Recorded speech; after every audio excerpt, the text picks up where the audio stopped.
Hello, friend. Tonight, we go back to 1988. The room is quiet in that old, familiar way. A lamp near the bed is still on. Its light is soft and yellow.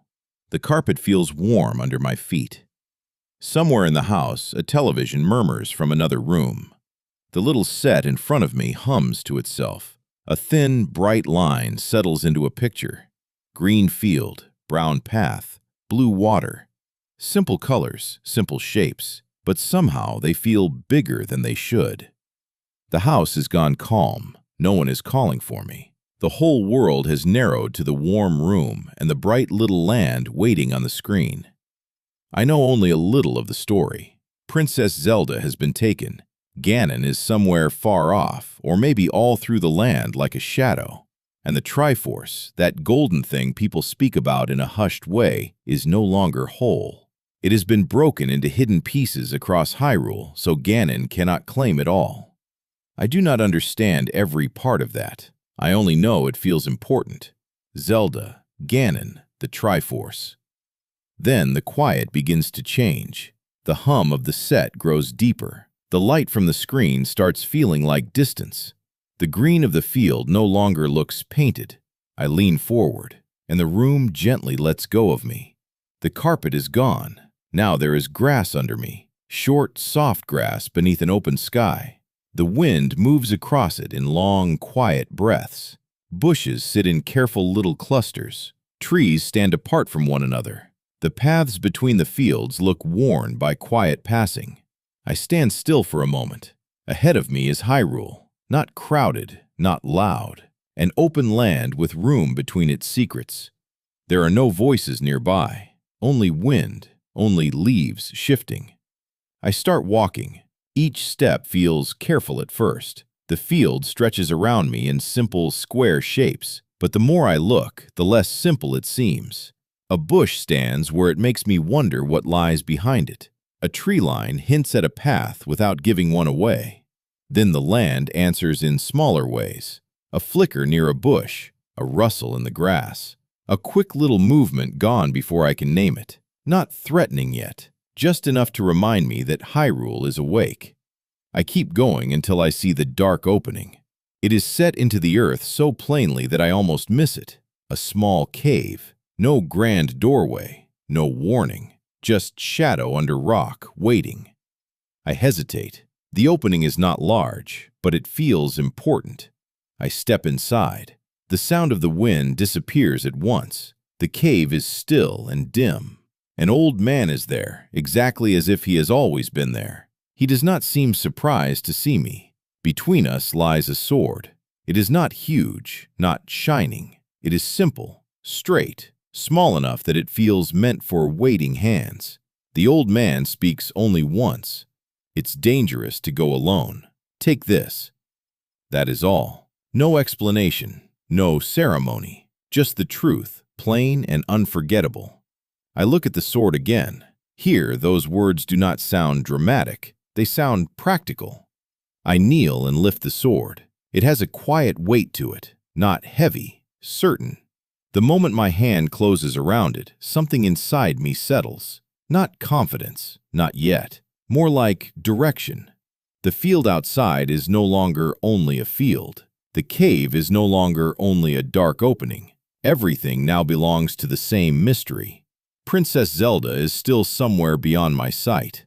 Ganon is still somewhere deeper in the land. And the broken Triforce is still out there, hidden piece by hidden piece across Hyrule. But now I am standing inside that story. I leave the cave slowly. The night air greets me again. The field stretches out under the darkening sky. The grass moves in soft waves. The paths reach north and south, east and west. I hold the sword at my side and look over the first field once more. It is peaceful, not empty, not safe. Peaceful in the strange way a place can be when it is holding danger just beyond sight. Somewhere far off, I feel a deeper darkness. Ganon. Then it is gone, and the field is only the field again. Open, waiting, full of corners I have not seen, caves I have not entered, and paths that seem to lead towards secrets. Near a patch of bushes, I find something small glinting in the grass, a rupee.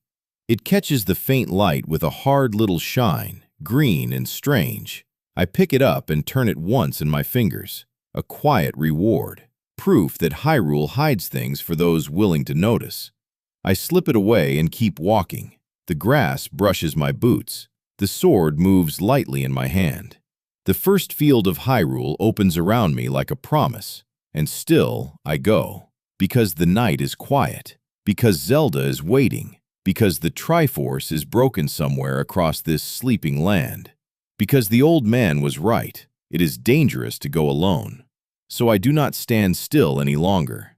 I walk into the field softly, as if I have been here before in some half-remembered dream, and Hyrule, at last, begins to know me.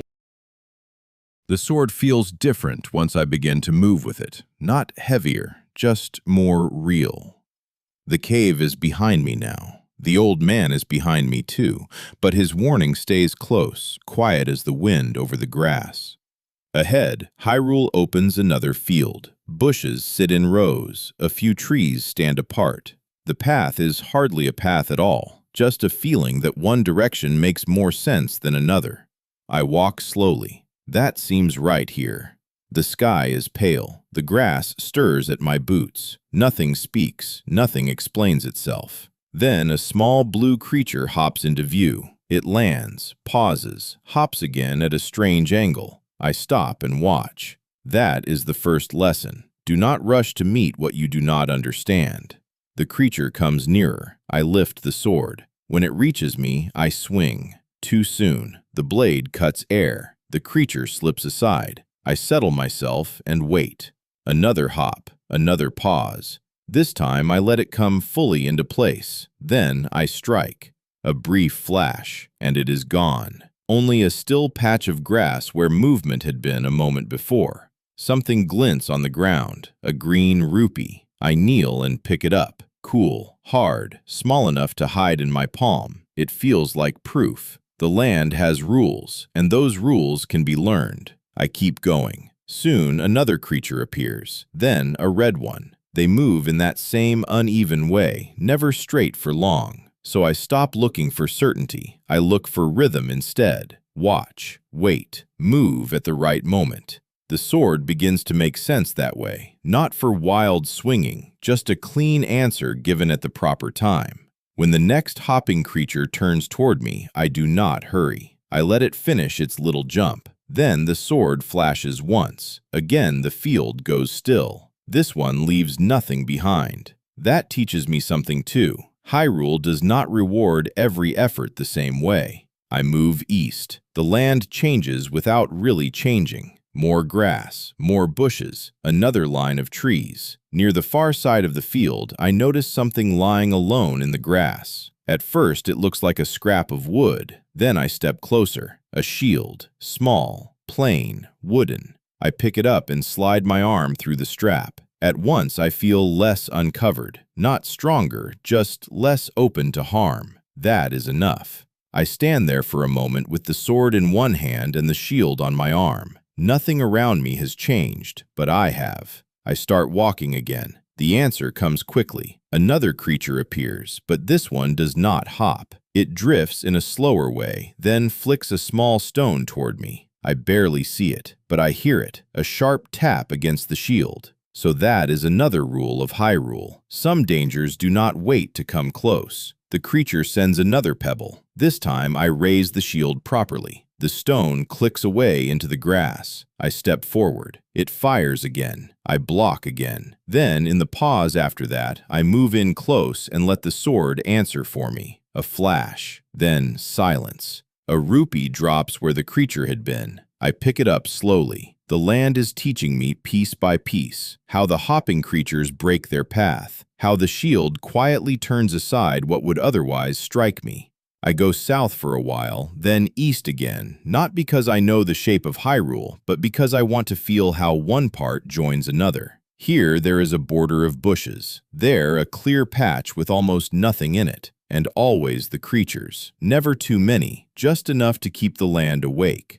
Near one quiet corner, I find another rupee tucked close to the ground. Near another, I stop just to listen. Wind, leaves, my own steps, and behind all of it, something older. The feeling that Hyrule is scattered but not careless, open but not empty. Everything seems placed just far enough apart to make me wonder what lies beyond the next field.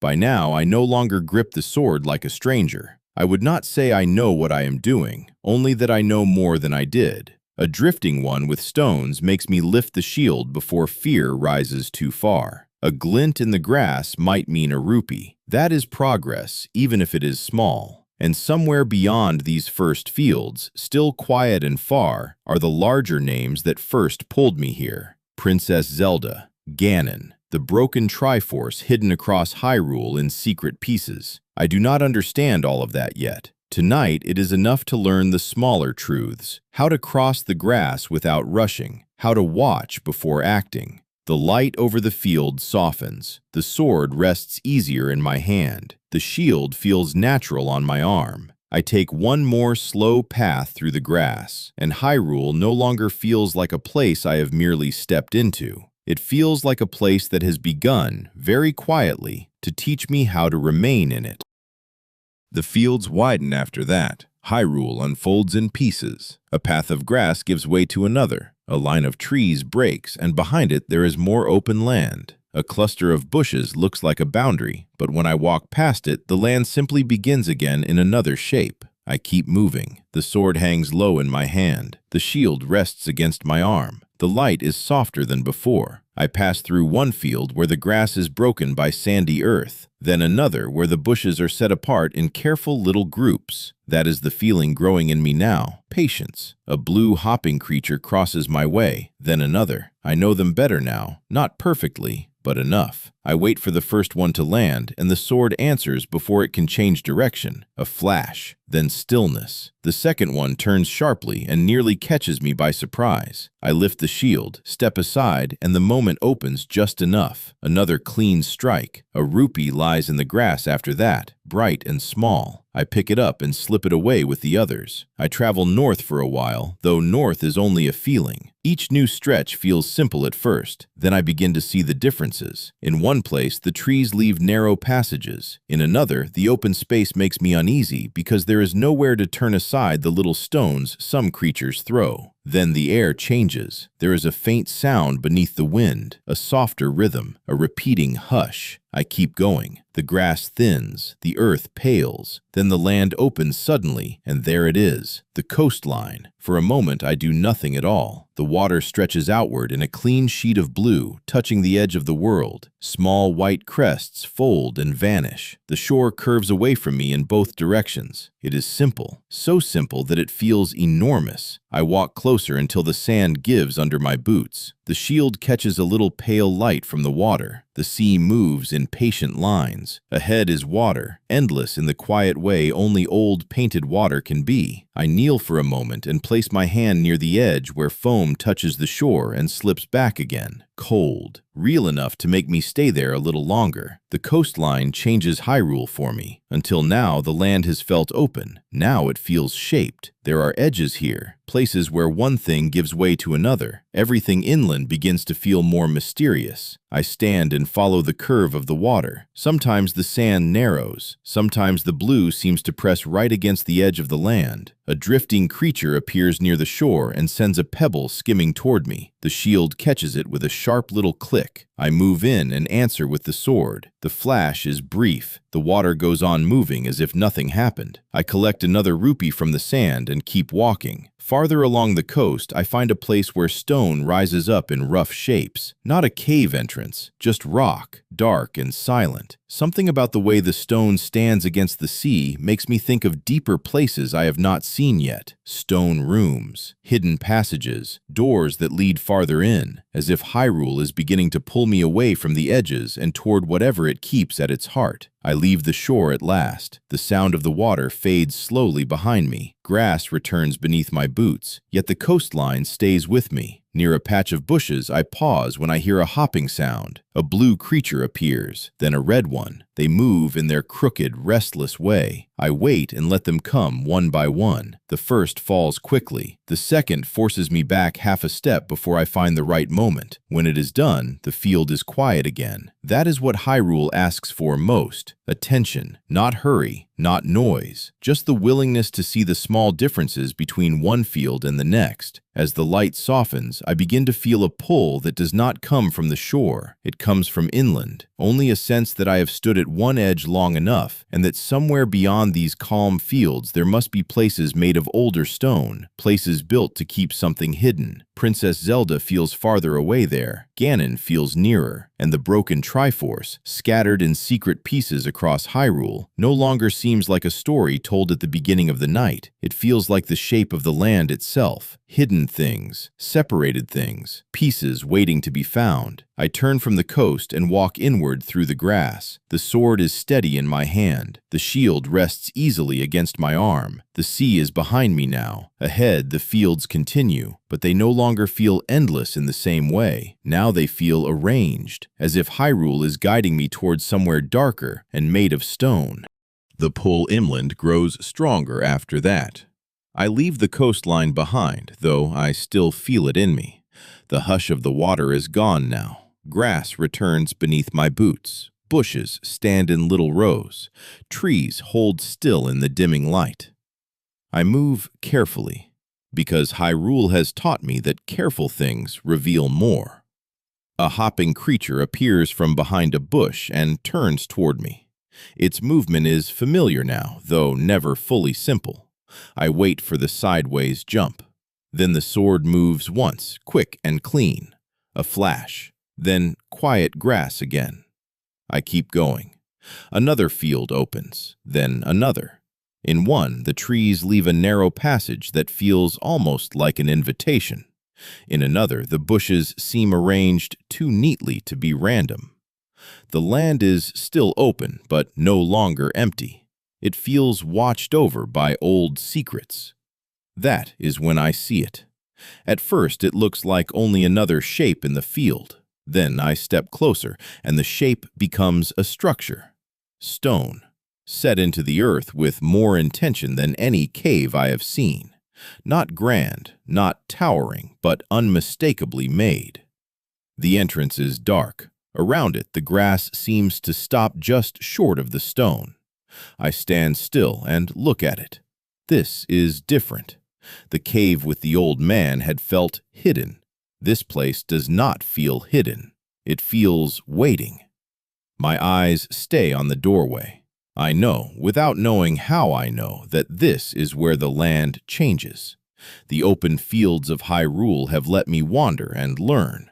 This place feels narrower than that, closer, more deliberate. I take a few steps toward it, then stop. The stone is cool in color, almost blue-gray in the fading light. The doorway is simple, only darkness. I can feel the sword in my hand, the shield on my arm, the small weight of rupees tucked away from the fields. But standing there, none of it makes me feel large. The doorway makes me feel what I am. One small figure at the edge of something old. I wait longer than I mean to. Wind moves through the grass behind me. The field is soft and familiar. Inside that entrance, I imagine the air will be different. Still, closed, stone keeping its own silence. For a moment, I think of turning away. Not forever, only for now. I could cross one more field. I could tell myself I am not ready. But the thought of Princess Zelda returns then, quiet as memory. So does the thought of Ganon, somewhere farther on, more felt than seen. And the broken Triforce, hidden in pieces across Hyrule, no longer seems distant. It feels connected to this place, as if one of those missing pieces might be waiting behind that dark opening. I step forward. The light changes at once. Just inside the entrance, the air is cooler. My footsteps sound different, no longer softened by grass. Now they touch stone and answer back in a small, hollow way. I stop to let my eyes adjust. The first room is plain but not empty. Stone floor, stone walls, a quiet that feels held in place for years. Openings lead farther in. That is the first strange feeling. Not fear, structure. Outside, the land spread outward in every direction. Here, each wall decides something. Where I may go, where I must stop, what remains hidden until I move closer. A creature stirs near the far side of the room, then another. Not the hopping things from the fields. These move differently, closer to the ground, with a restless path that makes the room feel smaller. I lift the shield. One comes at me too quickly. I step aside, and the sword answers in a short, bright motion. The sound is sharper here. The second creature circles and nearly catches my boot before I turn and strike again. Then the room is still. My breathing sounds louder than it did outside. I had not noticed how open the fields allowed me to feel until now. Here, every movement matters more. I cross the room slowly. Near the wall, something lies on the ground. A key. Small. Metal. Quietly shining against the stone. I kneel and pick it up. It is a simple object, yet it changes the whole room at once. A key means a lock. A lock means a door that chooses who may pass. The dungeon is beginning to explain itself, not with words, but with pieces. Stone room. Path forward. Key in hand. I look toward one of the closed doors and understand only this much. Inside these walls, Hyrule follows a different kind of logic. Not the wide patience of grass and coastline.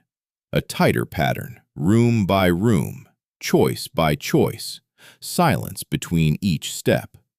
I move to the doorway leading deeper in and pause there. Behind me is the first room. Beyond me is more stone, more darkness, more of this maze I can only barely feel the shape of. My hand closes around the key. Then I go on, quietly, into the dungeon.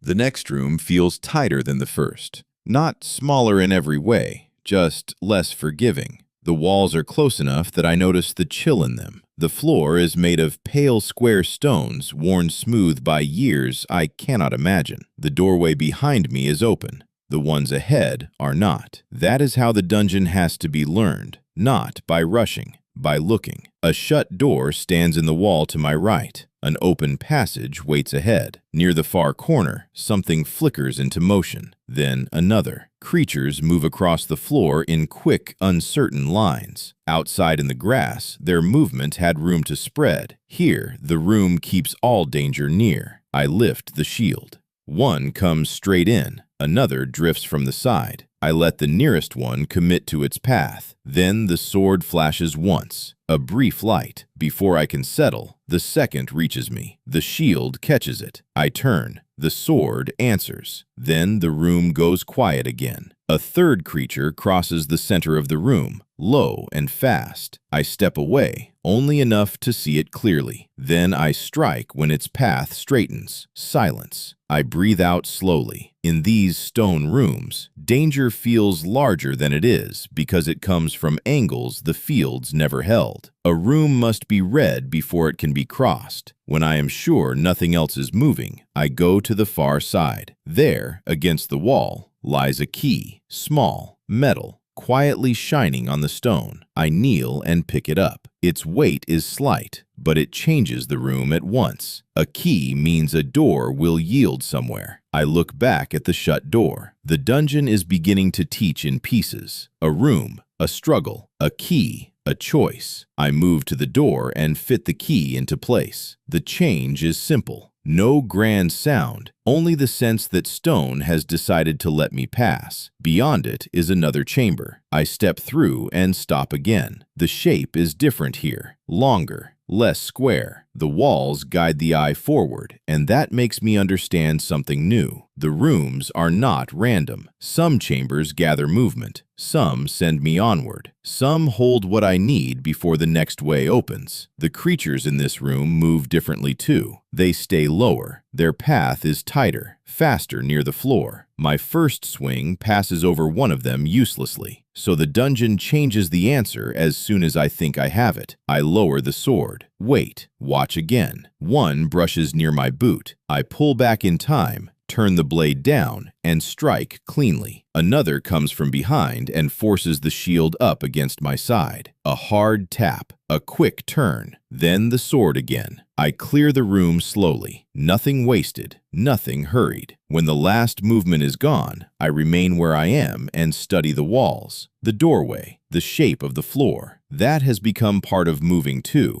not only crossing a room, understanding it after. I leave that chamber and enter another through an open passage. This one feels almost empty at first. Then, two creatures begin moving near the edges, each one taking a path that cuts across the middle. I do not step in too quickly. Now I stand near the entrance and let the room reveal its lines. One crosses left to right. The other comes down, then back. I wait until their paths separate, then move. The first falls quickly. The second circles once and nearly slips past me, but I turn with it and end the motion before it can begin again. Quiet returns. Near the center of the floor, I find another key. I pick it up and hold it beside the first. Now the weight in my hand feels like direction. Direction. A locked door no longer means refusal. It means there is something else to learn first. These rooms are no longer only obstacles. They are parts of a structure. Sometimes the answer is caution. Sometimes timing. Sometimes a key gathered from the floor after the room has given up its danger. Outside, Hyrule spread itself wide enough that forgetting a turn did not matter much. Here, memory matters. My hand no longer grips the sword like something borrowed. The danger is real, but it is becoming readable. I listen. The dungeon continues beyond these walls. More doors, more chambers, more hidden order beneath the stone. And above all of it is the quiet reason I came. Princess Zelda, Ganon, the Triforce broken into hidden pieces across Hyrule. Those names feel different down here. Smaller in sound, larger in meaning. The fields had introduced them like distant truths. The dungeon turns them into purpose. I look at the doors behind me, the keys in my hand, the passages ahead. Room by room, the place is beginning to make sense. Not fully, but enough that I can feel myself learning it. Enough that I can move deeper, careful and awake, ready for whatever the next stone chamber decides to reveal.